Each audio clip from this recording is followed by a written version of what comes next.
व्यापक मुद्दा है। ये सिर्फ एक व्यक्ति या व्यक्ति विशेष या पार्टी विशेष का मुद्दा नहीं है। ये मुद्दा व्यापक इसलिए है क्योंकि ये सीधा संबंध रखता है भारत के संविधान के मूल ढांचे से, जिसको आप बेसिक स्ट्रक्चर कहते हैं। जैसा कि आप जानते हैं, मूल ढांचे का जो पूरा कानून है वो ये कहता है, बड़ी बहुत अनूठी बात है भारत के बारे में, कि अगर कोई भी संवैधानिक संशोधन मूल ढांचे के विरुद्ध है तो संवैधानिक संशोधन भी असंवैधानिक करार किया जा सकता है। अब इसको हमने कैसे पक्ष रखा? जब आप इस प्रकार की चुनाव के लिए जो एक समतल जमीन आवश्यक है, अति आवश्यक है, अनिवार्य है, समतल जमीन, उस समतल जमीन को आप बदल देते हैं, उसको समतल नहीं रहने देते हैं दुरुपयोग करके एजेंसीज द्वारा, तो उसका सीधा दुष्प्रभाव पड़ता है स्वतंत्र निष्पक्ष चुनाव पर, फ्री एंड फेयर इलेक्शंस। उसका सीधा दुष्प्रभाव आगे पड़ता है गणतंत्र लोकतंत्र पे, डेमोक्रेसी। और स्वतंत्र निष्पक्ष चुनाव या लोकतंत्र गणतंत्र दोनों, उच्चतम न्यायालय ने केशवानंद भारती के समय से कहा है, बार बार कहा है, मूल ढांचे के एक अभिन्न अंग हैं। तो जब आप समतल जमीन को बदल देते हैं, नॉन समतल बना देते हैं दुरुपयोग करके एजेंसीज का, तो आप सीधा उस मूल ढांचे पे प्रहार कर रहे हैं, असंवैधानिक गैर कानूनी प्रहार। ये एक मूल मुद्दा है और इसके लिए सबसे बड़ा पुलिसमैन इस समतल जमीन का संविधान ने बनाया है, चुनाव आयोग को बनाया है।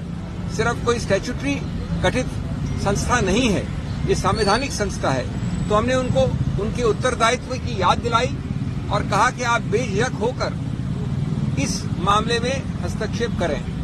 दूसरा पहलू हमने बड़ा रोचक रखा उनके सामने, हमने उदाहरण तो दिए, अभी मैं 2-3 दूंगा। स्वतंत्र भारत के 75 वर्ष के इतिहास में कई सरकारें आई हैं, उसका रंग ये भी हो सकता है, ये भी हो सकता है, ये भी हो सकता है। इसी सत्तारूढ़ पार्टी की सरकारें पहले आई हैं, लेकिन 75 वर्ष में कभी भी चुनाव के बिल्कुल शुरू में, चुनाव के आसपास एजेंसीज का दुरुपयोग ऐसे कभी नहीं हुआ। 75 वर्ष में पहली बार एक पदासीन मुख्यमंत्री को कल रात को गिरफ्तार किया गया, पहली बार। कुछ हफ्तों पहले एक मुख्यमंत्री को मजबूर करके हटा के उसको गिरफ्तार किया गया।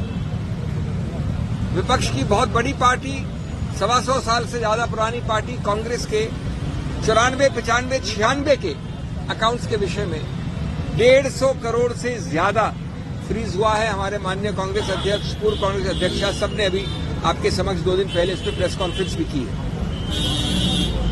अभी हमको बता रहे हमारे मित्र लेफ्ट के, येचुरी जी खड़े मेरे साथ, उनको भी वैसे ही नोटिस आए हैं। तीसरा पहलू, हमने एक सूची दी 11 और हाल के रीसेंट उदाहरण, पुराने उदाहरण तो सैकड़ों हैं। वो 11 के 11 एनसीपी से लेकर, टीएमसी से लेकर, कांग्रेस से लेकर विपक्ष के हर पार्टी पे है जहां पर एजेंसीज का दुरुपयोग हुआ है, गिरफ्तारी हुई है। लेकिन एक भी उदाहरण नहीं है सत्तारूढ़ पार्टी का। ये कौन सी जादुई पुड़िया खाई है सत्तारूढ़ पार्टी ने कि हर अच्छाई वहां है, हर बुराई यहां है?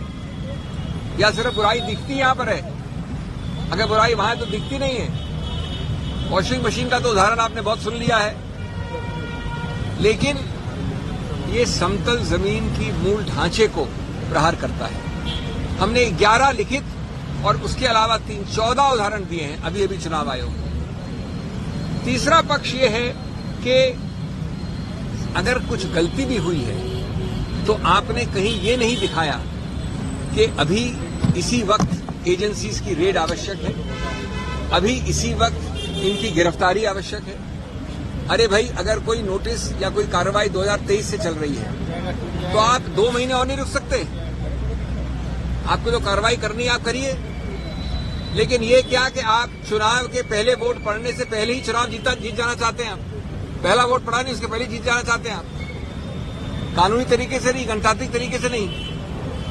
तो ये मामले जिसको कहते हैं आवश्यकता या जरूरत अरेस्ट की, वो किसने दिखाया है?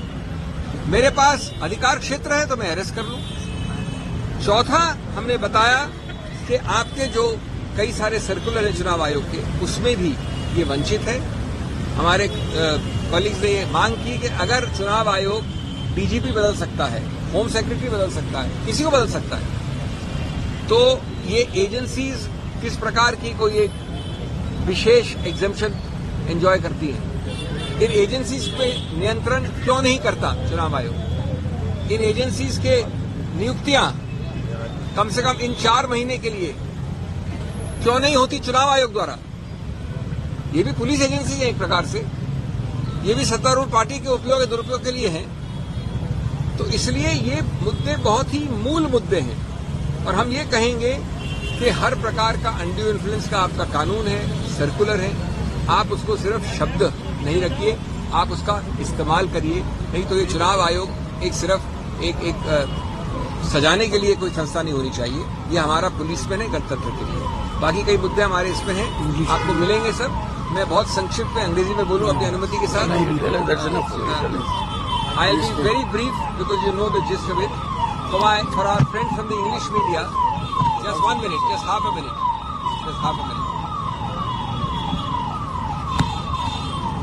As you can see, friends, we have a very distinguished delegation. Across the board, almost every political party in the opposition is represented here. I must tell you, I'm not taking names, but this delegation was activated late last night. Not last night, late last night. Some of them got the information after 11, 12, 1 o'clock. Many have made the effort to fly here. One of them is Mr. O'Brien. They were not in Delhi. 1 or 2 could not come, but they have given their full support. Yeah. Every possible political color is represented from the opposition here at short notice. Now, we went in this delegation and unitedly told in a very detailed presentation, which is here, which you'll get also a copy of. You can mention Shiv Sena and JMM name. JMM and Shiv Sena could not send their reps at short notice. All the others are here. They have specifically assured us of unconditional, unstinted support, unqualified support. Now, in the Election Commission, we pointed out that this is not a normal complaint. It is not a complaint about X, Y, or Z. It is a larger issue of affecting, impairing, and undermining, sabotaging the basic structure of the Indian Constitution. We pointed out that a level playing field is the heart and soul of free and fair elections. And free and fair elections are the heart and soul of democracy itself. And democracy has been held repeatedly by the Supreme Court to be part of basic structure. So the moment you skew, you render the level playing field into a non-level playing field, then what do? You are actually affecting democracy and therefore the basic structure itself. How do you do it? You use and misuse agencies blatantly. Cases which are 20 years old, if you have to take action, I'm assuming for a minute that action is justified. Why can't the action be deferred till June, July? What is the need to arrest him today? What is the need to raid him tomorrow? Right on the cusp, in the middle of elections. It is because you want to win by unfair means before the first vote is cast. It is because you want to win the election before the first vote is cast. And we have also given a very interesting list. We pointed out that in 75 years of Indian history, no party of whatever color, including the BJP in all its earlier avatars, has ever thought of arresting a sitting chief minister. Happened last night. Never before has it been that the other chief minister who had forced to demit office a few days before that was also arrested from Jharkhand. Never before we have given a list of recent, I repeat recent only, 11 other examples. Every party of this political spectrum standing here has been harassed, raided and arrested. Why? All the virtues are in this pocket, all the vices are this side? Or are you blind like Nelson, who chose to look only one way? He looked only this side, he saw what he wanted to see.